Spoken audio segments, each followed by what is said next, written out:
안녕하세요, 시온님. 예전에 작년 7월쯤 유료로 상담을 드렸던 내담자예요. 혹시 제 사연을 기억하실지 모르겠습니다. 엄청 징징대고 하소연했었는데, 막상 너무 담담하게 받으셔가지고 상담 후 저 혼자 이불킥 했었던 기억이 나네요. 제가 이제 사연을 기억 못한다고 하셔가지고 이제 막 섭섭해하는 분들도 계신데, 이게 사연을 제가 한두 개를 받는 게 아니다 보니까 하루에, 기억은 제가 다 못합니다. 나이는 26살 여자, 상대방은 남자 29살. 그때 당시 상대는 공시생이었는데 지금은 아버지 직장을 다니고 있는 것 같더라고요. 저는 부천에 살고 있고 남자는 현재 어딘지 잘 모르겠지만 멀리서 살고 있는 것 같지는 않아요. 저희는 헌팅포차에서 맨 처음 만난 관계로 만난 지 이틀 만에 연애를 하게 되었고 총 1년을 만났습니다.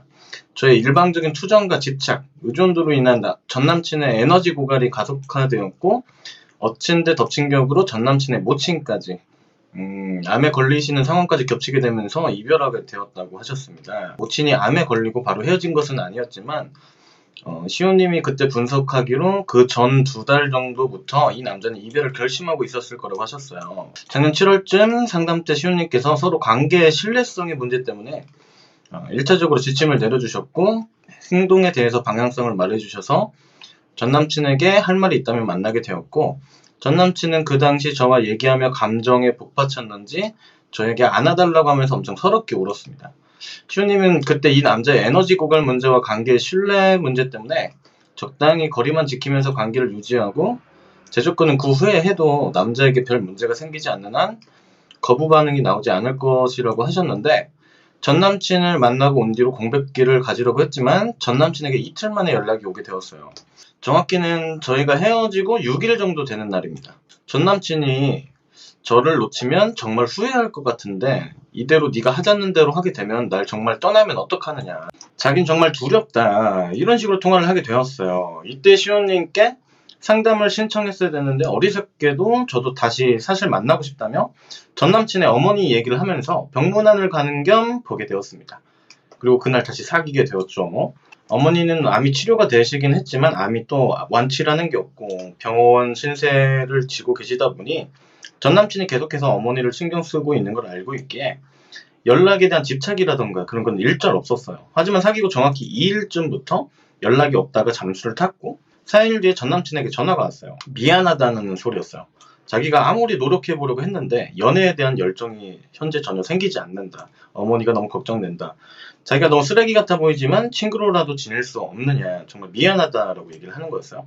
그 당시 너무 화가 나고 어이가 없어서 말도 제대로 못했어요. 울기만 했고요. 또 매달렸습니다. 친구 사이로 지낼 수 없다고 하고 저희는 또다시 헤어졌어요. 또다시 헤어지고 나서 차라리 공백기 가지고 시키는 대로 다 행동할 걸. 감정적으로 행동한 것들이 너무 후회되더라고요. 자존감은 자존감대로 떨어져서 너무 고통스러웠고 시온님께 제외한 뒤 인스타로 행복하게 살겠다고 DM도 보냈었는데 헤어지고 나니 괜히 염치가 없어서 상담을 받고 싶은 생각이 굴뚝 같았는데 상담도 못 드렸어요. 그리고 현재 반년이 넘는 시간 동안 연락도 안 하고 살고 있어요. 저 스스로 먼저 돌보아야겠다는 생각이 들어서 병원에서 치료도 받고 현재는 많이 괜찮아지긴 한 상태입니다. 무료 이메일 사연이 많이 밀려 있으시다고 하셔서 언제 혹시나 제 사연을 읽어주실지는 모르겠지만 혹시라도 다시 전 남친에게 연락해봐도 될지 궁금합니다. 저는 현재 그렇게 급하지도 않고 제일 궁금한 건 그렇게 힘들다고 울면서 저를 붙잡아 놓고 왜 금방 며칠 되지도 않았는데 끈을 놓았는지에 대해서 여전히 의문이에요. 그냥 100% 어머니가 아프셔서 그럴까요? 정말 저를 좋아했던 것은 맞을까요? 이 질문에 대해서 답변을 드리자면 좋아해서 사귄 게 맞아요. 좋아했으니까 사귀죠. 아니 누가 도대체 따뜻한 쌀밥 먹고 이상한 좋아하지도 않는데 사귀는 헛짓거리를 합니까? 뭐 돈 뜯어내려고 하는 것도 아니잖아요. 전 남친이. 당연히 좋아하니까 사귀었겠죠. 근데 이게 바로 뭐예요? 후폭풍이죠. 제가 후폭풍이라는 감정에만 여러분이 기대고 제외를 감정적으로 했을 경우에 어떤 일이 일어날 것이라고 영상을 많이 올렸었죠. 그대로 증명하고 계시잖아요.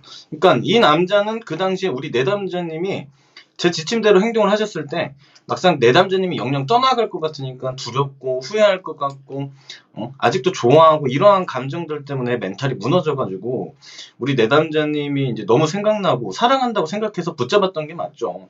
그런데 문제는 그게 문제가 아니라는 거죠. 왜 제가 이런 일이 일어났을 때 우리는 우리의 기준대로 이 사람에게 방향성을 제시해주고 공백기는 무조건 가지라고 이렇게 얘기를 하겠습니까? 이게 제가 쓸데없이 허송세월 보내라고 공백기 가지라고 하겠어요? 그러니까 이건 서로에 대한 신뢰의 문제예요. 내가 회사를 다니는데 회사에 불만도 많았고 사장님이랑 투닥거리고 이렇게 싸우다가 지쳐가지고 사표를 내고 내가 그만뒀단 말이에요. 근데 회사에다가 내가 사표 던지고 그만둬 놓고서는 갑자기 뭐 한 이렇게 6일 만에 다시 돌아오고 싶다는 거야. 여러분은 여러분이 사장님의 입장에서 이걸 아이고 마음 다시 돌려줘서 고마워 이러고 받아줘야 된다는 게 이게 말이 되는 거라고 생각을 합니까? 그렇다가 마음에 안 들어가지고 또 나간다고 하면 어떻게 할 건데 그때는? 이런 관계에 대한 신뢰성 문제 때문에 저렇게 갑자기 이 남자가 열정이 떨어진다고 얘기를 한 거예요. 그냥 나도 이제 얘 없으면 너무 힘들 것 같고 내가 좋아하니까 이 남자도 다시 관계를 시작하자고 했던 건데 막상 시작하고 나니까 여태 만났던 이 1년간의 갈등의 상황도 생각이 날 거고 지금 난 상황도 힘들고 에너지도 없는 거야. 그러니까 내가 여자친구에게 신경도 못 써줄 것 같은 상황이 또 생기니까 친구로라도 이렇게 지내자고 하는 거죠. 인간관계는 끊고 싶지는 않으니까요. 이게 이 남자의 마음이죠. 뭐 동기부여라는 게 없잖아요. 관계에 동기부여라는 게. 이게 제가 지침 드리고 공백기 가지라고 했으면 공백기 가지고 이제 제대로 접근했어야 되는 거지. 이런 식으로는 안 돼요. 이 관계에서 어떤 동기부여가 생기겠어요. 그냥 단순히 좋아하고 싫어하고 마음의 문제가 아니라니까요. 제외하려고 연락해봐도 되냐고 하시는데 연락해보세요. 아마 이 남자 입장에서 이 남자는 우리 내담자님에게 이게 죄책감이 많이 생겨 있어가지고 연락하기를 굉장히 두려워하고 있을 것 같아요. 연락 기다리고 있을 것 같습니다, 사실. 그래서 이게 제가 뭐 당연히 100% 장담은 이제 못 해드리는데 우리 내담자님 연락은 웬만하면 반갑게 받을 확률이 되게 높습니다. 크게 거부 반응 없을 거예요. 그래서 연락해 보시고요. 공백기도 꽤 오래됐으니까 조금 이번에는 제대로 재접근하고 한번 본인이 제외해보시려면 만나보시길 바랍니다. 혹시나 이렇게 제외 고민하시는 분들 이런 식으로 뭐 일주일, 뭐 2주일, 뭐 골든타임 한 달, 2달 이런 기간 안에 다른 문제들은 다 중요한 것들은 제쳐두고 제외만 하려고 하시면 이게 절대로 이런 식으로는 좋은 결과를 맞이할 수가 없어요. 괜히 제가 받아주지 말라고 하겠어요? 우리는 연애라는 건 정서적인 어떤 욕구의 교환이에요. 이 상대방이 우리에게 노력할 수 있어야 된다니까요. 우리만 노력한다고 되는 일이 아닙니다. 연애라는 건 손발이 맞아야 될 거 아니에요. 둘이 연애하죠. 혼자 연애해요? 그러니까 이런 식으로 제외하시면 안 돼요. 우리는 우리의 기준이라는 게 있어야 됩니다. 자, 사연 분석은 여기서 마치겠고요. 이상 연애 비타민 시원입니다. 감사합니다.